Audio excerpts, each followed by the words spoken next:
Līdz ar jaunā būvniecības likuma stāšanos spēkā mainījusies arī kārtība, kādā tiek veikta būvniecības speciālistu certifikācija. Tā raisījusi neizpratni un jautājums nevienam šīs nozares pārstāvim.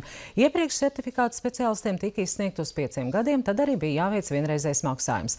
Nu, certifikācija jāatjauno katru gadu, taču nav skaidrs, ko darīt tiem, kam nav beidzies vēl iepriekš izsniegtā dokumenta termiņš un kas par to jau ir samaksājuši. Atbildes meklē Vidzemes kolēģi.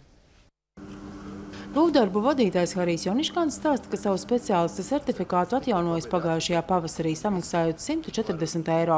Dokuments izsniegts uz 5 gadiem. Taču 1. oktobrī spēkā stājās jaunais būvniecības likums, kas paredz certifikātu atjaunošanu un arī samaksa par to jāveic katru gadu. Speciālists lēš, ka viņam sanācis maksāt dubultā. Es nevaru izprast, vai tā ir kaut kāda funkcionāra kaut kāda nekomunikācija, vai tā drīkst darīt, ka es jau to esmu nopircis un man vēlreiz prasīt par to naudu. Es jau nabaks ar to nepalikšu, ja? Bet varbūt kāds paliek bagāts. Es nevaru saprast to sistēmu. Harijs Joniškāns stāsta, ka zvanījis arī uz Būvinženieru savienību, kas veic certifikāciju. Tur atbildi nav saņēmis, vien uzzinājis, ka līdzīgi jautājumu uzdevuši daudzi kolēģi. Sazvanot ekonomikas ministriju, noskaidrojām, ka nekādas kļūdas gan šeit nav. Un to būtu vajadzējis zināt arī certificējošajām iestādēm. Vērtējums netiek veikts avansā par 5 gadiem uz priekšu. Vērtējums tika veikts par to, ko viņš ir izdarījis līdz tam, un par to, ka viņa kompetence ir izvērtēta, lai varētu viņam šo certifikātu piešķirt uz nākamo periodu. Tad faktiski tika izvērtēts iepriekšējais darbs, nevis kaut kas avansā uz priekšu. Ministrija atzīst, turpmāk būvspeciālistiem certifikācija izmaksās vidēji par 50 eiro dārgāk.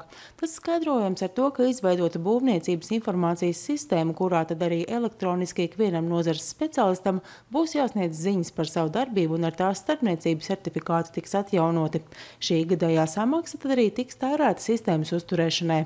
Gadā 20% vai proti 5. daļu no visas sniegtās informācijas, ko mēs elektroniski sniegsim, viņi tiks fiziski pārbaudīta. Viegli sarēķināt, ka 5 gadu laikā tiks pārbaudīts ik viens, kurš ir sniedzis šo informāciju. Ikvienam certificētajam būvspeciālistam līdz 1. augustam jāreģistrējas šajā sistēmā, un no nākamā gada viss papīra darbs noritēs elektroniski. Aiga Mendeļņa, Artūrs Gruzdiņš, Vidzemes televīzija.